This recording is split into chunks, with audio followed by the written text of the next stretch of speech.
స్తుతి ఆరాధనా ఆరాధనా స్తుతి ఆరాధనా ఆరాధనా స్తుతి ఆరాధనా. నీ నామానికి మహిమ ఘనత ప్రభావములు కలుగును గాక. దేవాది దేవుడు మనకు మరొక దినాన్ని బహుకరించి ప్రాతకాల సమయంలో మొబైల్ స్తుతి ఆరాధన కార్యక్రమంలో పాల్గొని దేవుని స్తుతించి ఆరాధించడానికి ఇచ్చిన అవకాశాన్ని బట్టి దేవాది దేవునికి వందనాలు చెల్లిస్తూ పరిశుద్ధ లేఖన భాగము నుండి సామెతల గ్రంథము 28వ అధ్యాయము 13వ వచనాన్ని ధ్యానించుకుందాం. సామెతల గ్రంథము 28వ అధ్యాయము 13వ వచనం. అతిక్రమములను దాచిపెట్టువాడు వర్ధిల్లును, అతిక్రమము దాచిపెట్టువాడు వర్ధిల్లడు, వాటిని ఒప్పుకొని విడిచిపెట్టువాడు కనికరము పొందును. అతిక్రమములు దాచిపెట్టితే వర్ధిల్లే పరిస్థితి ఉండదు అనే విషయాన్ని మనము ధ్యానించుకుందాం. ఈ దినం మన ధ్యానాంశము దేవుని దీవెనలు పొందాలంటే ఏమి చేయాలి, దేవుని దీవెనలు పొందాలంటే ఏమి చేయాలి అనే అంశాన్ని మనం ధ్యానించుకుందాం. చిన్న ప్రార్థన చేసుకుందాం. పరిశుద్ధుడా, ప్రియ పరలోక గొప్ప తండ్రి యేసయ్యా, మీకు వందనాలు, స్తుతులు, స్తోత్రాలు చెల్లించుకుంటున్నాం తండ్రి. ఈ దిన వాక్య ధ్యానాన్ని బట్టి మీకు మరొకసారి వందనాలు, స్తుతులు, స్తోత్రాలు. ఈ వాక్యం ద్వారా మమ్మల్ని మేము హెచ్చరించుకుని మా జీవితాలు సరిదిద్దుకోవటానికి కృపను దయచేస్తారని మా ప్రభువును ప్రియరక్షకుడు యేసయ్య నామములో అడిగి వేడుకుని పొంది ఉన్నామని నమ్ముతున్నాం మా పరమ తండ్రి. ఆమేన్. దేవుని దీవెనలు పొందాలంటే ఏం చేయాలి, ఏమి చేస్తే దేవుని దీవెనలు పొందుకుంటాం? దేవుని సన్నిధికి తప్పకుండా వస్తూ నెలచందాలిస్తూ దశంభాగాలు చెల్లిస్తూ చర్చిలో జరిగేటువంటి ప్రార్థనా కోరికలకు భోజనాలు ఏర్పాటు చేస్తూ దేవాలయమును కట్టిస్తూ పేదలకు బట్టలిస్తూ అనేకమైన సాంఘిక సంక్షేమ కార్యక్రమాలు చేస్తే దేవుని దీవెనలు మనం పొందుకుంటామా? ఆలోచన చేయాలి. లోకరీతిగా ఆలోచన చేస్తే భూదానాలు, గోదానాలు, వస్త్రదానాలు, అన్నదానాలు చేస్తూ ఉంటారు దేవుని యొక్క దీవెనలు పొందాలని. అయితే వారు పొందుకుంటున్నారా? మనము తప్పనిసరిగా వాటిని ఆలోచన చేయాల. వాటి చేసినంత మాత్రాన ఏమాత్రము దీవెన పొందుకుంటున్నారు అనే విషయం మనము ఆలోచన చేస్తూ ఏమి చేస్తే మనము దేవుని యొక్క దీవెనలో పొందుకుంటామనే విషయాన్ని మనం గమనించుకోవాలి. మొట్టమొదటిగా ఇక్కడ దేవుని పరిశుద్ధ లేఖన భాగంలో మనం చూసినట్టయితే ఏమి చేస్తే మనము దేవుని దీవెనలు పొందుకుంటాం. సామెతల గ్రంథంలో 28వ అధ్యాయం 13వ వచనంలో చెప్పబడినట్టుగా అతిక్రమమును దాచిపెట్టువాడు వర్ధిల్లడు, వాటిని ఒప్పుకొని విడిచిపెట్టువాడు కనికరము పొందును అంటున్నాడు. కాబట్టి మొట్టమొదటిగా మనం దేవుని దీవెనలు పొందాలంటే మన పాపాలను ఒప్పుకోవాలా, వాటిని విడిచిపెట్టాలా. అప్పుడు దేవుని యొక్క దీవెనలు మనం పొందుకోగలుగుతామనే విషయాన్ని సొలొమోను భక్తుడు ఆనాడే మనకు తెలియజేశాడు. అందువలనే ఈ పాపము అంటే ఏమిటో, పాపం అనగా ఏమి అనేటువంటి విషయం మనం తెలుసుకోవాలా. యోహాను రాసిన మొదటి పత్రిక 3వ అధ్యాయము 4వ వచనములో, యోహాను రాసిన మొదటి పత్రిక 3వ అధ్యాయము 4వ వచనంలో చెప్తున్నాడు, పాపమనగా పాపము చేయి ప్రతివాడును ఆజ్ఞను అతిక్రమించను, ఆజ్ఞ అతిక్రమమే పాపము అనేటువంటి విషయం మనము గమనించుకోవాలి. ఆజ్ఞ అతిక్రమమే పాపం. కాబట్టి ఆ పాపాన్ని మనం విడిచిపెట్టాలా. విడిచిపెట్టినప్పుడే మనం దేవుని యొక్క దీవెనలు పొందుకోగలుగుతామనే విషయాన్ని మనం గమనించుకోవాలా. అపోస్తలుడైన పౌలు గారు రోమా సంఘానికి ఉత్తరము రాస్తూ 14వ అధ్యాయము 13వ వచనంలో రోమా పత్రికలో చెప్తున్నాడు, విశ్వాస మూలము కానిదేదో అది పాపము, విశ్వాస మూలము కానిదేదో అది పాపం అంటాడు. అనుమానించేవాడు తినని ఎడల విశ్వాసము లేకుండా తినను గనుక దోషి అని తీర్పు నొందును. విశ్వాస మూలము కానిదేదో అది పాపం. ఈ పాపాన్ని గురించి మనం బాగా తెలుసుకొని ఈ పాపానికి మనము దూరముగా ఉంటూ ఆ పాపాన్ని మనం విడిచిపెట్టినట్లయితే తప్పనిసరిగా దేవుని యొక్క దీవెనలు మనము పొందుకోగలుగుతాం. కీర్తనల గ్రంథంలో కీర్తనకారుడు 32వ కీర్తన 5వ వచనంలో చెప్తున్నాడు, 32వ కీర్తన 5వ వచనంలో దావీదు పాపాలను ఒప్పుకున్నట్లుగా అక్కడ రాయబడింది. నా దోషమును కప్పుకొనక నా పాపము ఒప్పుకొంటిని, యెహోవా సన్నిధిని నా అతిక్రమంలో ఒప్పుకొందును అనుకుంటుని, నీవు నా పాప దోషమును పరిహరించి ఉన్నావని కీర్తనకారుడు తెలియజేస్తున్నాడు. దావీదు తన పాపాలను ఒప్పుకుంటున్నాడు. పాపాలను ఒప్పుకోవాలి కానీ కప్పుకోకూడదు అనే విషయం మనం గమనించుకోవాలా. మనం పాపాలను ఎప్పుడు కూడా మనము దాచిపెట్టుకోకూడదు. మన పాపాలను ఎప్పుడు కూడా మనము దాచిపెట్టుకోకూడదు అనే విషయం ఇక్కడ కీర్తనకారుడు 32వ కీర్తన 5వ వచనంలో తెలియజేస్తున్నాడు.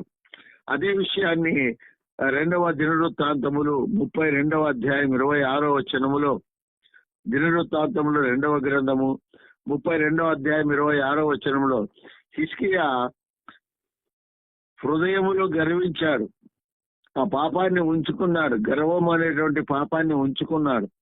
హిజ్కియా హృదయంలో గర్వం ఉంచుకున్నటువంటి వాడు దాన్ని విడిచిపెడుతున్నాడు.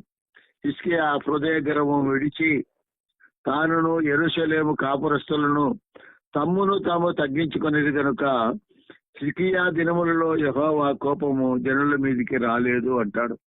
కాబట్టి ఎప్పుడైతే మనలో ఉన్నటువంటి ఆ గర్వం అనే పాపాన్ని మనము విడిచిపెడతామో, ఎప్పుడైతే తగ్గించుకొని ఆ పాపాన్ని విడిచిపెడతామో అప్పుడు దేవుడు మన పట్ల కనికరం చూపుతాడు, మనకు దీవెనలను దయచేస్తాడు. లూకా సువార్త 23వ అధ్యాయము 41వ వచనంలో సిలువలో వేయబడినటువంటి 2 దొంగలు మధ్యలో యేసయ్యను సిలువ వేశారు. మొదటి దొంగ అయితే తన ఇష్టానుసారంగా మాట్లాడుతున్నాడు యేసు ప్రభువు గురించి. ఏమీ తప్పు చేయకపోతే ఎందుకు నిన్ను సిలువ వేస్తారు అని హీనముగా మాట్లాడుతున్నాడు. 2వ దొంగ అయితే తన తప్పును తాను తెలుసుకొని ఒప్పుకుంటున్నాడు ప్రభు దగ్గర. ప్రభువా, నీవు 2వ రాకడలో నీ రాజ్యముతో వచ్చినప్పుడు నువ్వు పరిపాలన చేయేటప్పుడు నన్ను జ్ఞాపకం చేసుకో అని చెప్తూ మొదటి దొంగతో అంటున్నాడు, మనకైతే ఇది న్యాయమే, మనము చేసిన వాటికి తగిన ఫలం పొందుతున్నాము కానీ ఈయన ఏ తప్పుదమ్మును చేయలేదని ఆ మొదటి దొంగతో హెచ్చరిస్తున్నాడు. కాబట్టి 2వ దొంగ తన పాపాలు ఒప్పుకున్నాడు. ప్రభు అంటున్నాడు, నేడు నీవు నాతో కూడా పరదేశంలో ఉందో అని వాగ్దానం చేశాడు. మన తప్పులు మన పాపాలు ఒప్పుకుంటే దీవించబడతాం. నెహెమ్యా గ్రంథం 1వ అధ్యాయం 6వ వచనంలో నెహెమ్యా భక్తుడు, నేనును నా ఇంటి వారును ఇశ్రాయేలు జనులను పాపము చేశారని ఒప్పుకుంటున్నానని తెలియజేస్తున్నాడు. నీకు విరోధముగా పాపము చేసిన ఇశ్రాయేలు కుమారుల దోషమును నేను ఒప్పుకొనుచున్నాను, నేనును నా తండ్రి ఇంటి వారును పాపము చేసి ఉన్నామని ఒప్పుకుంటున్నాడు. కాబట్టి పాపాలు ఒప్పుకుంటే మనము తప్పనిసరిగా దీవించబడతామనే విషయం మనము గమనించాలి. ఇక 2వది, మేలు చేయుము నీవు దీవించబడతావు అంటాడు. మేలు చేస్తే నీవు దీవించబడతావు. ఇతరులకు మేలు చేయాలా, మేలు చేసేటువంటి స్వభావం నీలో ఉండాలా, నాలో ఉండాలా, మనలో ఉండాలా. ఆదికాండము 47వ అధ్యాయము 5వ వచనంలో ఫరో యోసేపు కుటుంబమునకు మేలు చేశాడు. ఫరో యోసేపును చూచి, నీ తండ్రియు నీ సహోదరులు నీ ఎద్దుకు వచ్చి ఉన్నారు, ఐగుప్తు దేశము నీ ఎదుట ఉన్నది, ఈ దేశములోని మంచి ప్రదేశమందు నీ తండ్రిని నీ సహోదరులను నివసింపజేయము. గోషేను దేశములో వారు నివసింపవచ్చును. వారిలో ఎవరైనా ప్రజ్ఞగల వారిని నీకు తోచినెడల నా మంద మీద వారిని అధిపతులుగా నియమించమని చెప్పెను. మరియు యోసేపు తన తండ్రి అయిన యాకోబును లోపలికి తీసుకుని వచ్చి ఫరో సమక్షమందు అతని నుంచగా యాకోబు ఫరోను దీవించెను అనే మాట ఉంది.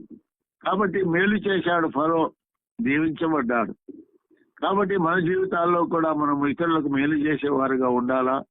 మేలు చేసినట్లయితే మనం దీవించబడతాం. అపోస్తలుడైన పౌలు గారు గలతీ సంఘానికి ఉత్తరం రాస్తూ గలతీ పత్రిక 6వ అధ్యాయము 9వ వచనం చెప్తున్నాడు, మేలు చేయట యందు విసుకవద్దు అంటాడు. మేలు చేయట యందు విసుకవద్దు. అనేక సార్లు మనం ఇతరులకు మేలు చేసి ఉంటాం. మరలా వారికి ఏదో ఇబ్బంది కలిగినప్పుడు మేలు చేయమని మన దగ్గరకు వచ్చినప్పుడు మనము విసుక్కోకూడదు అని తెలియజేస్తున్నాడు పౌలు భక్తుడు గలతీ సంఘానికి ఉత్తరం రాస్తూ. మనము మేలు చేయటం ఎందుకు విసుకక యుందము, మనము అలయక మేలు చేస్తే మేని తగిన కాలమందు పంట కోతము. దానికి తగినట్లుగా దేవుడు మనకు ఆశీర్వాదాలు దీవెనలు దయచేస్తాడు. మేలు చేసేటువంటి స్వభావం మనలో ఉన్నట్లయితే లూకా సువార్త 6వ అధ్యాయం 27వ వచనములో, లూకా సువార్త 6వ అధ్యాయం 27వ వచనంలో మనం చూడగలిగితే, మిమ్మల్ని ద్వేషించే వారికి మేలు చేయుడే అంటాడు. ఎవరో మనల్ని ద్వేషిస్తూ ఉంటే వారికి మేలు చేయమని ప్రభు చెప్తున్నాడు. అది సాధ్యమా? అయితే అది సాధ్యము చేయాలని ప్రభు అంతా హెచ్చరిస్తున్నాడు. చిన్న మీతో నేను చెప్పున్నదేమనగా, మీ శత్రువులను ప్రేమించుడి, మిమ్మల్ని ద్వేషించే వారికి మేలు చేయుడి, మిమ్మను శపించే వారిని దీవించుడి, మిమ్మను బాధించే వారి కొరకు ప్రార్థన చేయడం అంటాడు. కాబట్టి మనల్ని ఎవరైతే ద్వేషిస్తారో వారికి మనం మేలు చేయాలా? మనం ఎప్పుడైతే వారికి మేలు చేస్తామో వారి తల మీద నిప్పులు పోసినట్టుగా ఉంటుంది అనేటువంటి విషయం గమనించాల. వారికే అర్థమవుతుంది, అరే మేము ఇంత ద్వేషించినా కూడా వారు మాకు మేలు చేస్తున్నారనే విషయాన్ని వారు తప్పనిసరిగా పశ్చాత్తాపడతారు అనే విషయం గమనించాల. లూకా సువార్త 6వ అధ్యాయం 35వ వచనంలో, మీ శత్రువులను ప్రేమించుడి, మేలు చేయుడి అంటాడు అక్కడ. లూకా సువార్త 6వ అధ్యాయం 35వ వచనంలో, మీరైతే ఎట్టి వారిని గురించి అయినను నిరాశ చేసుకొనక మీ శత్రువులను ప్రేమించుడి, మేలు చేయుడి అంటున్నాడు. కాబట్టి మన శత్రువులను ప్రేమించాలా, వారికి మేలు చేయాలా, అప్పుడే మనము దీవెనలు పొందుతాం, దేవుని దీవెనలు. లూకా సువార్త 6వ అధ్యాయము 35వ వచనంలో, లూకా సువార్త 6:33 వచనంలో మనం చూడగలిగితే, మేలు చేయ వారికే మేలు చేయకూడదు అంటాడు. మేలు చేయవారికే నీవు మేలు చేస్తూ ఉంటే ఏం లాభం? మీరు మేలు చేయవారికే మేలు చేసినట్లా మీకేమి మెప్పు కలుగును? పాపులను అలాగే చేతురు కదా, లోకస్తులు కూడా అలాగే చేస్తారు, మీరు అలాగే చేస్తే ఏం లాభం? కీడు చేసేటువంటి వారికి కూడా మేలు చేయండి అంటాడు. 34వ కీర్తన 14వ వచనంలో కీర్తనకారుడు, కీడు చేయటం అని మేలు చేయము అంటాడు. కీడు చేయటం అని మేలు చేయము, సమాధానమును వెతికి దాన్ని వెంటాడం. కాబట్టి మనము మేలు చేయాలి. మేలు చేస్తే తప్పనిసరిగా మనము దేవుని యొక్క దీవెనలు పొందుకుంటామనే విషయం మనము ఈ ప్రాతకాల సమయంలో తెలుసుకోవాలా, గమనించుకోవాలా. సామెతల గ్రంథము 11వ అధ్యాయం 27వ వచనంలో సొలొమోను భక్తుడు సామెతల గ్రంథం 11:27వ వచనంలో చెప్తున్నాడు, మేలు చేయువాడు ఉపయుక్తమైన క్రియలు చేయును అంటాడు. మేలు చేసేటువంటి వాడు ఉపయుక్తమైన క్రియలు చేయనంటే ఉపయోగకరమైన క్రియలే చేస్తాడు మేలు చేసేటువంటి వాడు. మేలు చేయగోరు వాడు ఉపయుక్త క్రియలు చేయును, కీడు చేయగోరు వారికి కీడే మూడును. కాబట్టి మేలు చేసేటువంటి వాడు ఎప్పుడూ ఉపయోగకరమైనటువంటి పనులే చేస్తాడనే విషయాన్ని సొలొమోను భక్తుడు తెలియజేస్తున్నాడు. సామెతల గ్రంథము 3వ అధ్యాయము 27వ వచనంలో మనము గమనించినట్టయితే, మేలు చేయటం నీ చేతనైనప్పుడు వెనుక తీయవద్దు అంటాడు. మేలు చేయడము నీ చేతనవుతుంది, మేలు చేయడము నీ చేతనవుతుంది. అయితే నీవు దాన్ని పొందగలిగిన వారికి చేయకుండా వెనుక తీయవద్దు అని తెలియజేస్తున్నాడు. నీవు సహాయం చేయగలటువంటి శక్తి దేవుడు నీకు ఇచ్చాడు. నీ దగ్గర వచ్చి నీ సహోదరుడు సహాయం అడిగినప్పుడు తప్పనిసరిగా సహాయం చేయాలా.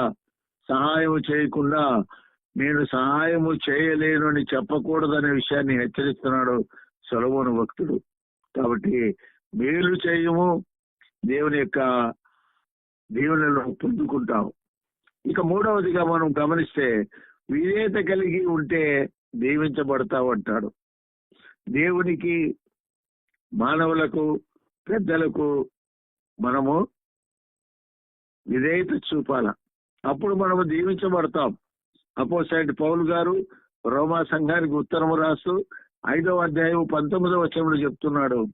రోమా పత్రిక 5వ అధ్యాయము 19వ వచనం, ఒక మనుష్యుని అవిధేయత వలన అందరూ పాపులైనారు అనే మాట చెప్తున్నాడు. ఏలైనగా ఒక మనుష్యుని అవిధేయత వలన అనేకులు పాపులుగా ఎలాగూ చేయబడిరో అలాగే ఒక విధేయత వలన అనేకులు నీతిమంతులుగా చేయబడ్డారు.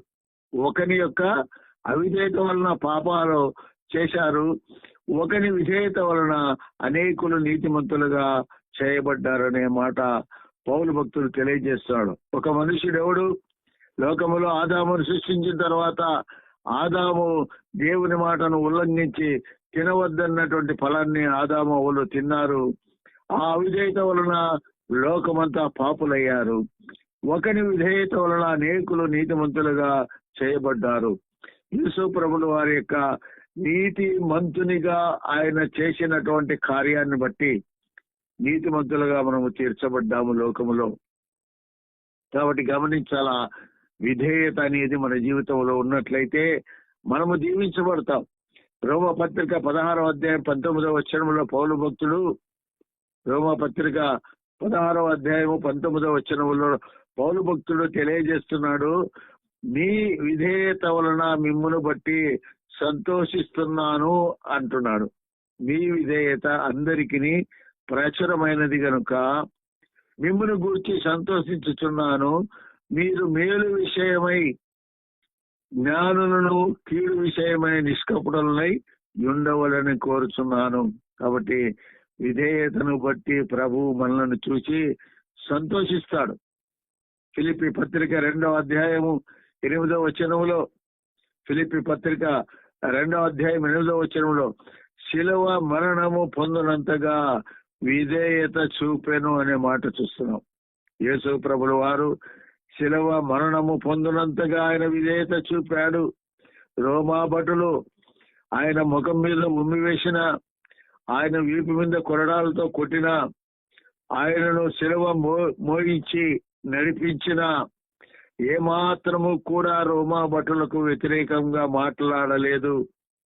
ఆయన ఎంతో నమ్రత గలవాడై, ఎంతో విధేయత గలవాడై శిలువ మీద పడుకోబెట్టి మేకులతో కొట్టినప్పటికీ, తన తల మీద ముళ్ళ కిరీటము పెట్టి కొట్టినప్పటికీ, రెక్కలో బల్లెముతో పొడిచినప్పటికీ కూడా ఆయన విధేయతగా జీవించాడు, శిలువ మరణం పొందినంతగా కూడా.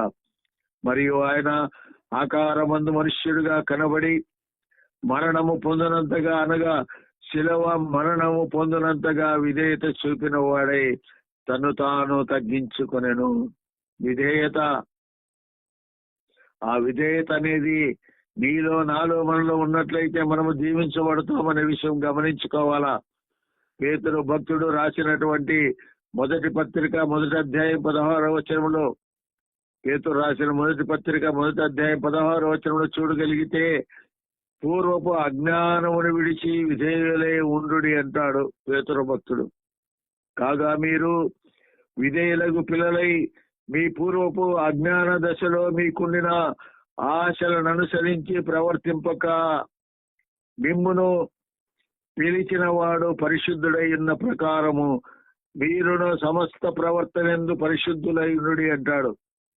కాబట్టి ప్రభువును అంగీకరించక మునుపు, దేవుని విషయమును తెలుసుకోక మునుపు నీవు అవిధేయుడిగా జీవించి ఉండవచ్చు. అయితే ఆ అజ్ఞానమును విడిచిన వాడై ఇప్పుడు విధేయుడుగా నీవు జీవించాలా అని హెచ్చరిస్తున్నాడు ఇక్కడ పేతురు భక్తుడు నీతో, నాతో, మనతో. కాబట్టి గమనించుకొని మనము విధేయులై జీవించినట్లయితే దేవుని యొక్క దీవెనలు మనం పొందుకోగలుగుతామనే విషయాన్ని గమనించాలా. అపోస్తలుడైన పౌలు గారు ఎఫెసీ సంఘానికి రాస్తూ 6వ అధ్యాయం 1వ వచనంలో, ఎఫెసీ పత్రిక 6వ అధ్యాయం 1వ వచనంలో చెప్తున్నాడు, పిల్లలారా ప్రభువునందు మీరు తల్లిదండ్రులకు విధేయులై ఉండుడి అంటాడు. పిల్లలారా ప్రభువునందు మీ తల్లిదండ్రులకు విధేయులై ఉండుడి, ఇది ధర్మమే. ఎప్పుడైతే తల్లిదండ్రులకు విధేయులుగా ఉంటామో తల్లిదండ్రుల యొక్క దీవెనలు కూడా మనము లోకరీతిగా పొందుకోగలుగుతాం. కాబట్టి పిల్లలుగా మనము ప్రభువుకు విధేయులుగా జీవించాలా, తల్లిదండ్రులకు కూడా మనం విధేయులుగా జీవించాలా. లోకములో జీవిస్తున్నాము కాబట్టి పెద్దలకు కూడా మనము విధేయత చూపు వారుగా ఉండాలా.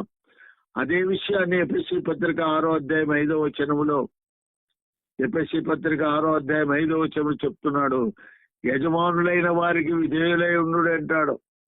మనం ఒక చోట ఉద్యోగం చేస్తూ ఉంటాం.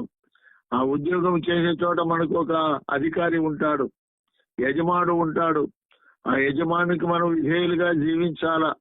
దాసులారా, యథార్థమైన హృదయము గలవారై భయముతోనూ వణుకుతోనూ క్రీస్తు వలె శరీర విషయమై మీ యజమానులైన వారికి విధేయులైనడి.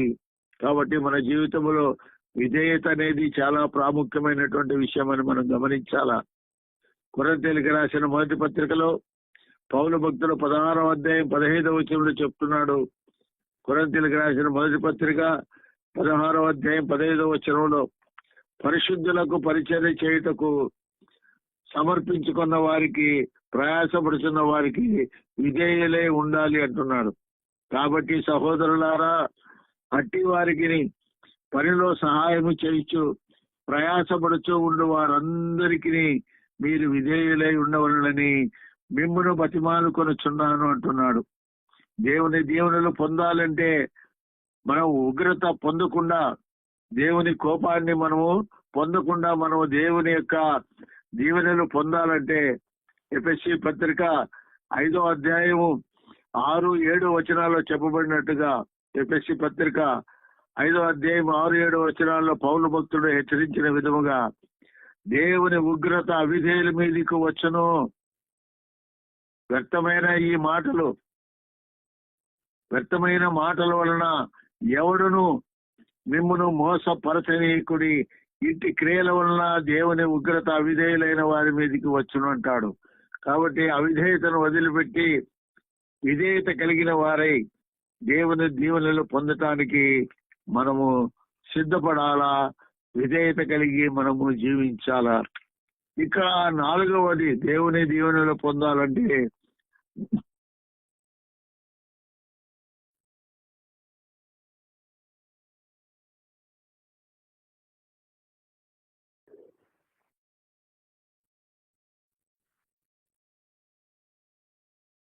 దేవుని దీవెనలు పొందాలంటే 4వ విషయము, నిందలు అవమానములు భరిస్తే దీవించబడతాం. నిందలు అవమానములను వీటన్నిటినీ భరించవలసి వస్తుంది. లోకములో జీవిస్తున్నాము కాబట్టి ఆ నిందలు అవమానాలు భరిస్తే తప్పనిసరిగా మనము దీవించబడతాం. మత్తయి సువార్త 1వ అధ్యాయము 18వ వచనములో, మత్తయి సువార్త 1వ అధ్యాయము 18వ వచనం, మరియా యోసేపుకు ప్రదానము చేయక మునుపు పరిశుద్ధాత్మ వలన గర్భవతిగా ఉండినని తెలుసుకొని అవమానము నిందను యోసేపు భరించినట్టుగా మనం ఇక్కడ చూస్తున్నాం. లోకరీతిగా ఆ విషయాన్ని అనేక రీతులుగా చెడుగా ఆలోచన చేస్తున్నారు కూడా లోకములో. కాబట్టి ఆనాడు యేసుక్రీస్తు జనన విధం ఎట్లాగా ఆయన తల్లి అయిన మరియ యోసేపునకు ప్రదానము చేయబడిన తర్వాత వారేకము కాక మునుపు ఆమె పరిశుద్ధాత్మ వలన గర్భవతిగా ఉండెను. యోసేపు మరియను రహస్యంగా విడనాడాలని ఉద్దేశిస్తున్నాడు, మనసులో ఆలోచన చేస్తున్నాడు. మత్తయి సువార్త 1వ అధ్యాయం 19వ వచనములో, మత్తయి సువార్త 1వ అధ్యాయం 19వ వచనంలో చూడగలిగితే, ఆమె భర్త అయిన యోసేపు నీతిమంతుడై ఉండి ఆమెను అవమానపరచనొల్లక రహస్యముగా ఆమెను విడనాడ ఉద్దేశించెను. కాబట్టి లోకములో నిందలు అవమానములు మనం భరించగలిగితే దేవుని యొక్క దీవెనలు మనము తప్పనిసరిగా పొందుకోగలుగుతామనే విషయాన్ని ఇక్కడ మత్తయి సువార్త 1వ అధ్యాయం 18వ వచనంలోను 19వ వచనంలోను యోసేపు మరియ ద్వారా మనము గ్రహించగలుగుతున్నాం. ఆదికాండము 39వ అధ్యాయము 12వ వచనములో, ఆదికాండము 39వ అధ్యాయము 12వ వచనంలో మనం చూడగలిగితే, ఫరో సేనాధిపతి పొతీఫర్ ఇంటిలో యోసేపు పరిచర్య చేయవాడుగా నమ్మకస్తుడుగా ఉంటున్నాడు. ఆయన యోసేపు అన్నలు అమ్మివేశారు. ఆయనను అమ్మివేసిన తర్వాత ఆయన యోసేపు ఫరో సేనాధిపతి పొతీఫర్ ఇంటిలో ఒక పనివాడిగా పరిచర్య చేయవాడుగా ఉంటున్నాడు, నమ్మకస్తుడిగా ఉంటున్నాడు. అయినా యోసేపు నిందల పాలై అవమానాలు పొందినాడు. అప్పుడు ఆమె అతని వస్త్రము పట్టుకుని తనతో శయనించమని చెప్పగా అతడు తన వస్త్రమును ఆమె చేతిలో విడిచిపెట్టి తప్పించుకొని బయటికి పారిపోయాడు. పొతీఫర్ భార్య యోసేపును తన వశము చేసుకోవాలని ఎంతో ప్రయత్నము చేసింది. అయినప్పటికీ యోసేపు ఆ పాపము చేయకుండా తప్పించుకొని పారిపోయినట్టుగా మనం చూస్తున్నాం. ఆదికాండము 39వ అధ్యాయం 13వ వచనములో, ఆదికాండము 13వ అధ్యాయము 39వ అధ్యాయము 13వ వచనములో, అతడు తన వస్త్రమును ఆమె చేతిలో విడిచి తప్పించుకొని పోవుట ఆమె చూచినప్పుడు తన ఇంటి మనుష్యులను పిలిచి, చూడుడి, అతడు మనలను ఎగతాళి చేయుటకు ఒక హెబ్రీని మన యొద్దకు తెచ్చి ఉన్నాడు. నాతో శయనింపవలనని వీడు నా యొద్దకు రాగా నేను పెద్ద కేక వేసి తిని ఆ యోసేపు మీద గొప్ప నింద వేస్తుంది. ఆదికాండము 39వ అధ్యాయము 20వ వచనములో, ఆదికాండం 39వ అధ్యాయము 20వ వచనములో, యోసేపు చెరసాలలో వేయబడినాడు. యోసేపు ఆ నింద ద్వారా చెరసాలలో వేయబడ్డాడు. అవమానము నిందలు భరిస్తే దేవుని యొక్క దీవెనలు తప్పనిసరిగా మనం పొందుకోగలుగుతాం. అతని పట్టుకుని రాజు ఖైదీలు బంధింపబడి చెరసాలలో వేయించెను. అతడు అక్కడ చెరసాలలో ఉండెను. చూడండి, అవమానాలు భరించాల, నిందలు భరించాల క్రైస్తవుడు. అప్పుడు దేవుని యొక్క దీవెనలు పొందుకోగలుగుతాం. కీర్తనల గ్రంథము 69వ అధ్యాయము 19వ వచనం, కీర్తనలు 69:19వ వచనం మనము చూడగలిగితే అక్కడ, నిందయు సిగ్గును అవమానమును నాకు కలిగినని నీకు తెలిసి ఉన్నది. నా విరోధులు అందరూ నీకు కనబడుచున్నారు. నింద, సిగ్గు, అవమానము కలిగినప్పుడు మనము వాటిని భరించాలా. అప్పుడు దేవుని యొక్క దీవెనలు మనం పొందుకోగలుగుతాం.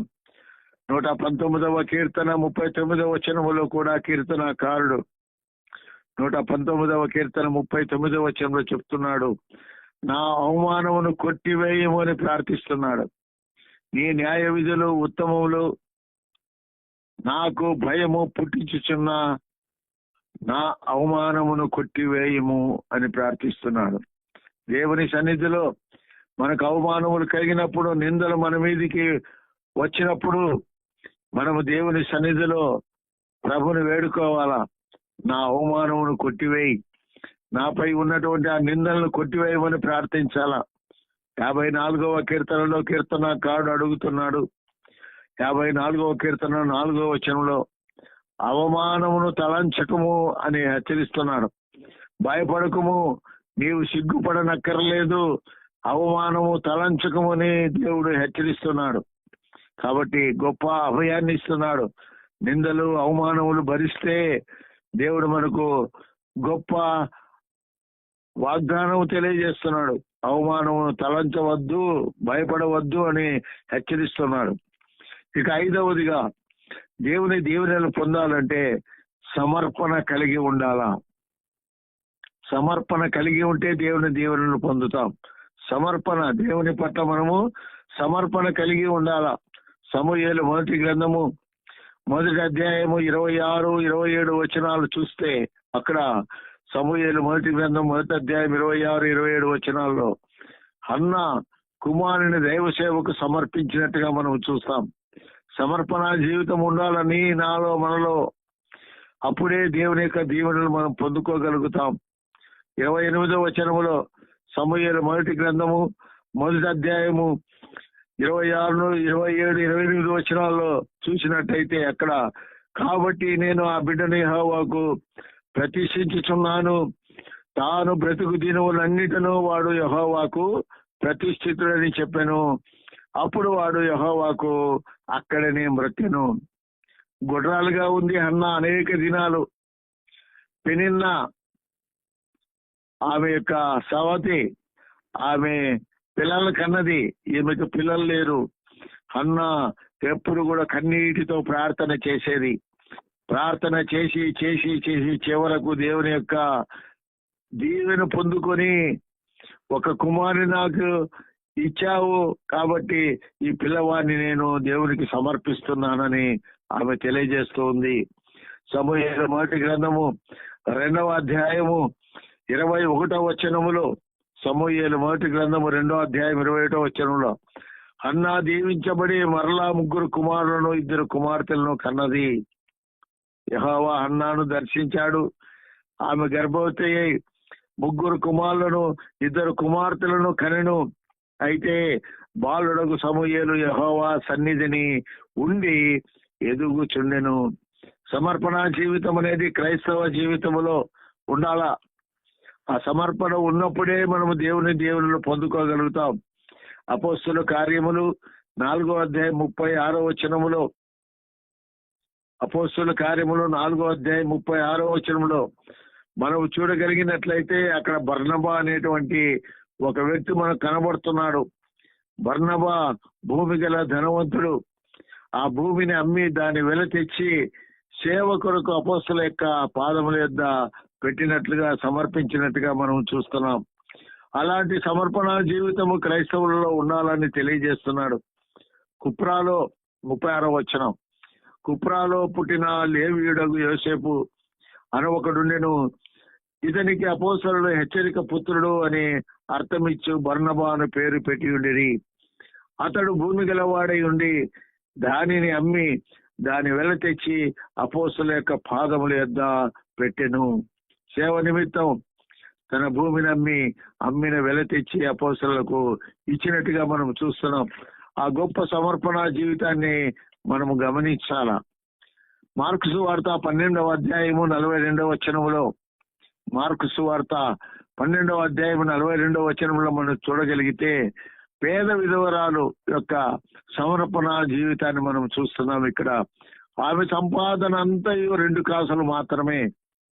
ఆ 2 కాసులను ప్రభువుకు కానుకగా మందిరములో వచ్చి వేసినట్టుగా మనం చూస్తున్నాం.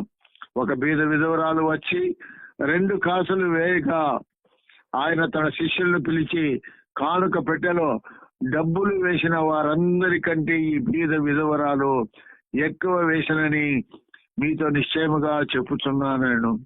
కాబట్టి ఎక్కువ డబ్బు ఉన్నటువంటి వారు దేవునికి ఇవ్వడానికి వెనుక తీస్తారు. అయితే ఈ పేద విధవరాలు సంపాదన అంతయు 2 కాసులు మాత్రమే.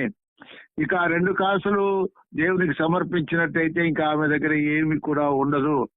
అయినప్పటికీ ఆమె ఆ 2 కాసులను కూడా దేవునికి సమర్పించి పరిశుద్ధ బైబిల్ గ్రంథములో గొప్ప స్థానాన్ని సంపాదించుకున్న ఆ విషయాన్ని మనం గమనించాల. మత్తయి సువార్త 2వ అధ్యాయము 10వ వచనములో, మత్తయి సువార్త 2వ అధ్యాయం 10వ వచనంలో జ్ఞానులు బాలయేసును దర్శించి బంగారు సాంబ్రాణి బోలమును కానుకలుగా సమర్పించిన విషయాన్ని కూడా పరిశుద్ధ గ్రంథంలో మనం చూడగలుగుతాం. వారు ఆ నక్షత్రమును చూసి అత్యానంద భరితులై ఇంటిలోనికి వచ్చి తల్లి అయిన మరియను ఆ శిశువును చూచి సాగిలపడి ఆయనను పూజించి తమ పెట్టెలు విప్పి బంగారుమును సాంబ్రాణి బోలమును కానుకగా ఆయనకు సమర్పించిరి.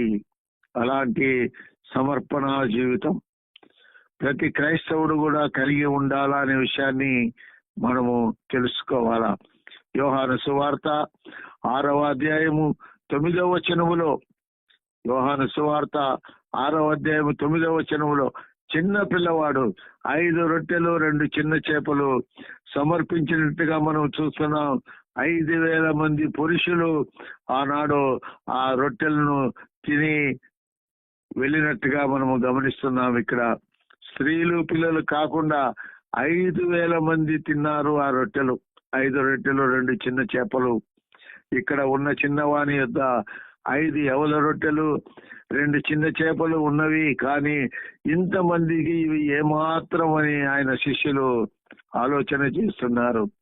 అక్కడ ప్రభు కొండ మీద ఉండి అనేక జనులు వచ్చినప్పుడు వారికి దైవ వర్తమానం అందించి, ఆలస్యమైనది కాబట్టి వీరికి ఏదైనా ఆహారము పెట్టాలని శిష్యులకు చెప్పినప్పుడు ఆలోచన చేస్తున్నారు.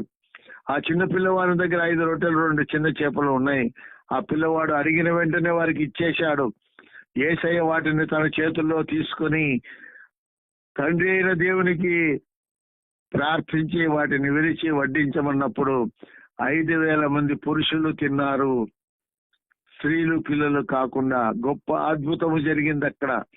ఆ చిన్న పిల్లవాని యొక్క సమర్పణ జీవితాన్ని మనము గుర్తించుకోవాలా. మత్తయి సువార్త 26వ అధ్యాయం 6వ వచనములో, మత్తయి సువార్త 26వ అధ్యాయం 6వ వచనంలో మనం చూస్తే, ఒక స్త్రీ విలువగల అత్తరు యేసు తల మీద పోసింది. సమర్పణ జీవితం. అది అమ్మితే అనేక వేల డబ్బులు రావచ్చును, అయినప్పటికీ ఆమె ఆ డబ్బును గురించి ఆలోచన చేయలేదు. ప్రభుకు ఆ అత్తరును సమర్పించినట్టుగా మనం చూస్తున్నాం. యేసు బేతనియాలో కుష్ఠరోగి అయిన సీమోని ఇంట ఉన్నప్పుడు ఒక స్త్రీ మిక్కిలి విలువగల అత్తరు బుడ్డి తీసుకుని ఆయన ఎద్దకు వచ్చి ఆయన భోజనమునకు కూర్చుండగా దానిని ఆయన తల మీద పోసెను. చూడండి ఎంత గొప్ప సమర్పణ జీవితం ఆమెది. అది అమ్మితే అనేక వేల రూపాయలు రాగలవు, అయినప్పటికీ ఆమెలో ఉన్నటువంటి గొప్ప సమర్పణ జీవితం. యేసు తలపైన అత్తరు పోసింది. అలాంటి సమర్పణ జీవితం మనము కలిగి ఉండాలా. ఆదికాండం 22వ అధ్యాయము 9వ వచనములో, ఆదికాండము 22వ అధ్యాయము 9వ వచనములో మనం చూడగలిగితే, అబ్రహాము ఇస్సాకును దహన బలిగా యెహోవాకు సమర్పించాడు. అడిగాడు, ఒక్కగానొక్క కుమారుని ముసలి వయసులో వాగ్దానము చేసిన రీతిగా కుమారుని అనుగ్రహించాడు. అయితే అబ్రహామును పరిశోధించడానికి యెహోవా దేవుడు, నీ ఒక్కగానొక్క కుమారుని నాకు దహన బలిగా అర్పించమని మొరియా పర్వతం మీదకి తీసుకొని వెళ్ళి అక్కడ కట్టెలు పేర్చి ఆ ఇస్సాకును కాళ్ళు చేతులు కట్టి ఆ యొక్క బలిపీఠం పైన పండుకోబెట్టాడు. సమర్పణ అనేది అక్కడ ప్రభు గమనిస్తున్నాడు, పరిశోధిస్తున్నాడు అబ్రహామును. అయితే యెహోవా దేవుడు వెంటనే ఒక పొట్టేలును చూపించి ఆ ఇస్సాకును వదిలి ఆ పొట్టేలను బలిగా అర్పించమని చెప్పాడు. కాబట్టి సమర్పణ అనేది మన జీవితంలో చాలా అవసరం. ఆ సమర్పణ జీవితం నీవు కలిగి ఉన్నట్లయితే తప్పనిసరిగా దేవుని యొక్క దీవెనలు పొందుకోగలుగుతావు.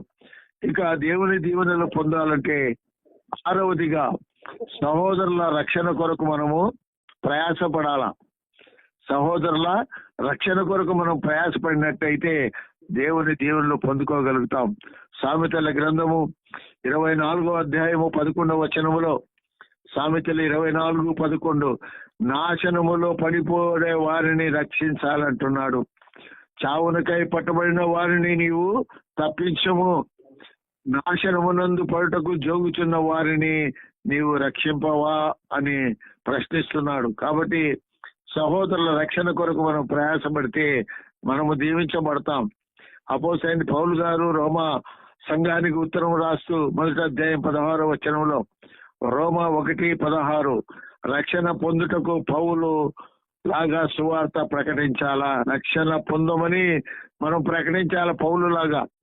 సువార్తను గురించి నేను సిగ్గుపడవాడను కాను, ఏలయనగా నమ్ము ప్రతివానికి, మొదట యూదునికి గ్రీసు దేశస్థునికి కూడా రక్షణ కలుగజేయుటకు అది దేవుని శక్తి అయి ఉన్నది అని మనం ప్రకటించాలా. రక్షణ పొందుడి అని మనము మన సహోదరులు రక్షణ కొరకు మనం ప్రకటించాలా పౌలులాగా. రోమాపత్రిక 10వ అధ్యాయం 10వ వచనంలో, రోమాపత్రిక 10వ అధ్యాయం 10వ వచనంలో కూడా, హృదయములో విశ్వసించండి, నోటితో ఒప్పుకోండి, రక్షణ కలుగుతుందని ప్రకటించమంటున్నాడు. ఏలైనగా నీతి కలిగినట్లు మనుష్యుడు హృదయములో విశ్వసించును, రక్షణ కలిగినట్లు నోటితో ఒప్పుకొనును అని మనం తెలియజేయాలా. మన సహోదరుల రక్షణ కొరకు మనం ఆ విధంగా వారికి తెలియజేయమంటున్నాడు. అపోస్తలుల కార్యములు 2వ అధ్యాయము 40వ వచనములో ఈ తరము వారికి దూరముగా ఉండి రక్షణ పొందుడి అని హెచ్చరించమంటున్నాడు.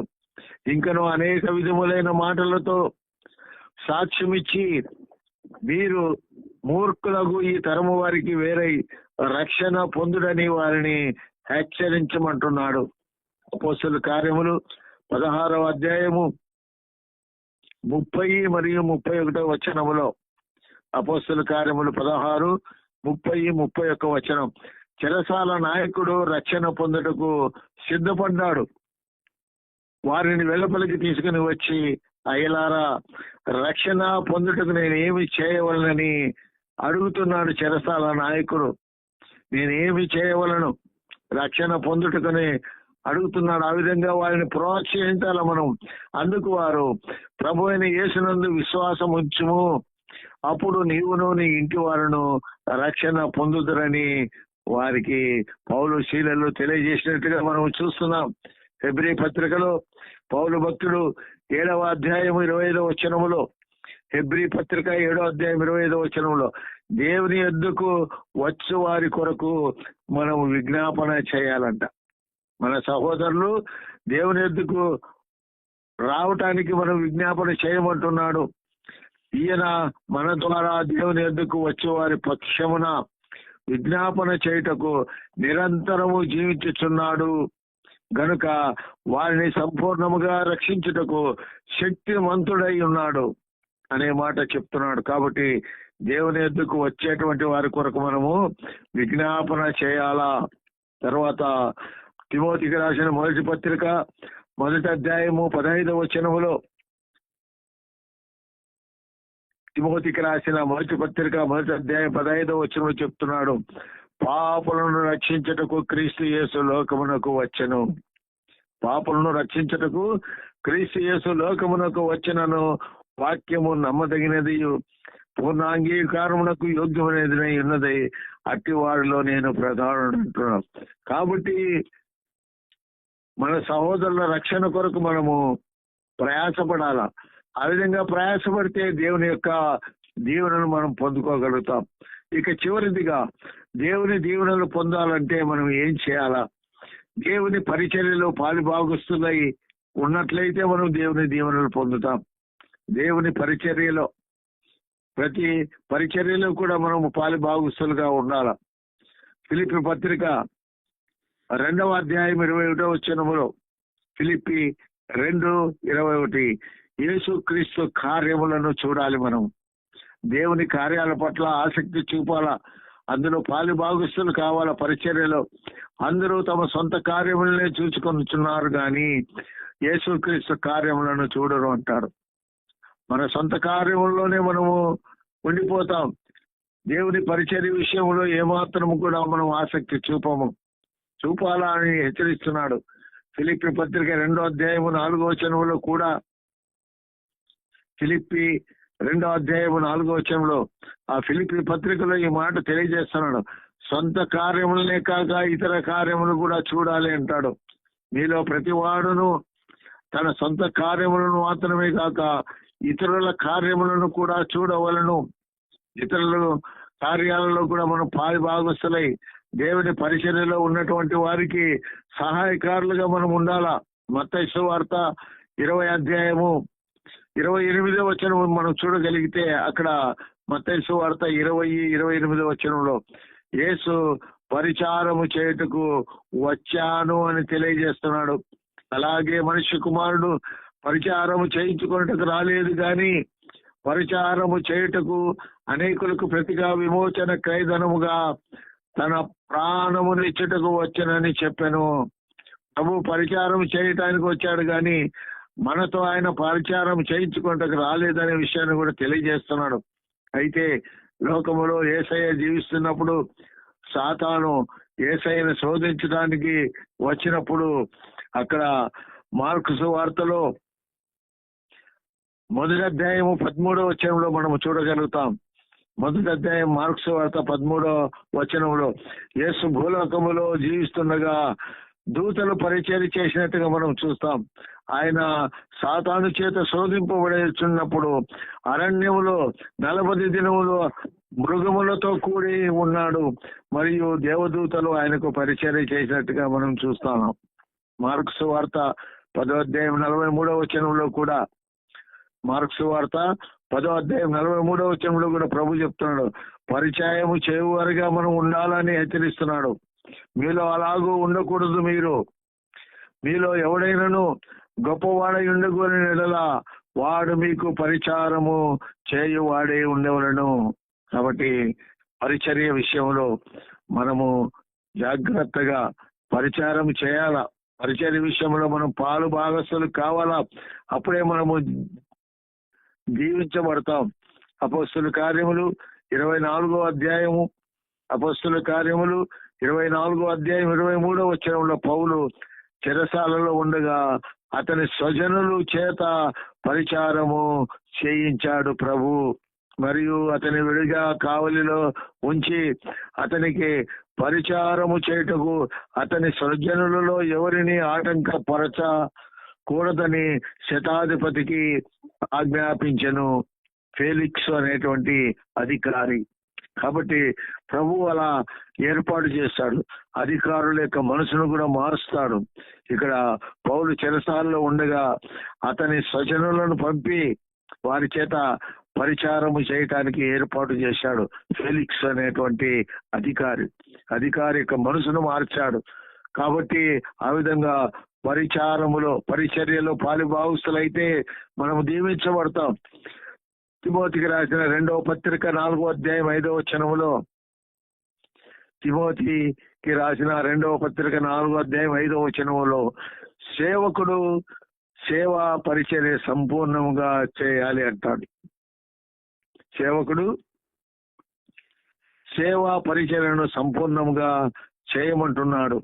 అయితే నీవు అన్ని విషయములు మితముగా ఉండుము, శ్రమపడము, సువార్తికుని పని చేయుము, నీ పరిచర్యను సంపూర్ణముగా జరిగించుము. అప్పుడే మనము దేవుని పరిచర్యలో పాలిభాగస్తులం అవుతాము. అప్పుడు దేవుని దీవెనలు పొందుకోగలుగుతాం. కాబట్టి దేవుని దీవెనలు మనం పొందుకోవాలంటే మొట్టమొదటిగా పాపాలు ఒప్పుకోవాలా. పాపాలు ఒప్పుకుంటే మనము దీవించబడతాం.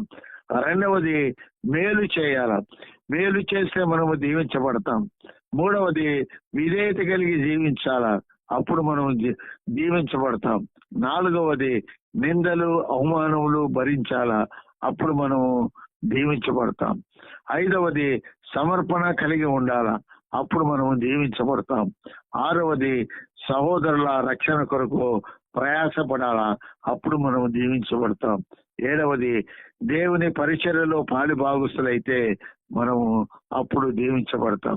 దేవుడి కొద్ది మాటలు ప్రభునికిల్లో దీవించి ఆశీర్వదించును గాక. ఆమేన్. ప్రార్థన చేసుకుందాం. పరిశుద్ధుడైన దేవా, కృపా కనికరం గల మా గొప్ప తండ్రి, మీకు వందనాలు. తండ్రి, ఏమి చేస్తే మేము దేవుని దీవెనలు పొందుకోగలుగుతాము అనే విషయాన్ని మేము ధ్యానించాం. పాపాలు ఒప్పుకోవాలా, మేలు చేయాలా, విధేయత కలిగి జీవించాలా, నిందలు అవమానాలు భరించాలా, సమర్పణ జీవితం కలిగి ఉండాలా, సహోదరుల పట్ల రక్షణ కొరకు ప్రయాసపడాలా, దేవుని పరిచర్యలో పాలుభాగస్తులు కావాలా. అప్పుడు మేము దీవించబడతామనే విషయాన్ని ఈ ఉదయకాలం మాతో హెచ్చరించారు. కాబట్టి ఈ 7 విషయాల్లో మేము ఆ విషయాలను ప్రతి విషయాన్ని మేము గుర్తు చేసుకుని జీవించినట్లయితే నీ దీవెనలు మేము పొందుకోగలగమనే విషయాన్ని మేము గమనించి ముందుకు సాగటానికి కృపను దయచేస్తారని మా ప్రభువును ప్రియరక్షకుడు యేసయ్య గొప్ప నామములు అడిగి వేడుకొని పొంది నమ్ముతున్నాం మా పరమ తండ్రి. ఆమేన్. తండ్రి, కుమార, పరిశుద్ధాత్మ త్రియేక దేవుని యొక్క ప్రేమ, సంతోష, సమాధానాలు ఈ ప్రాతకాల సమయంలో మొబైల్ స్తుతి ఆరాధన కార్యక్రమాన్ని నడిపిస్తున్నటువంటి దేవ సేవకులకును, ప్రారంభ ప్రార్థన చేసినటువంటి వారికి, వాక్యమును చదివినటువంటి వారికి, పాటలు పాడినటువంటి వారికి, మరి ముఖ్యంగా ఆరాధన చేసిన దైవ సేవకునికి పాల్గొన్న ప్రతి ఒక్కరికి, మరి ముఖ్యంగా తండ్రి ఈ కార్యక్రమాన్ని నడిపిస్తున్న పీటర్ కుటుంబానికి సదా మీ కృప దయచేసి బలపరిచి ఆశీర్వదించుదురు గాక. ఆమేన్, ఆమేన్, ఆమేన్. అందరికీ వందనాలండి.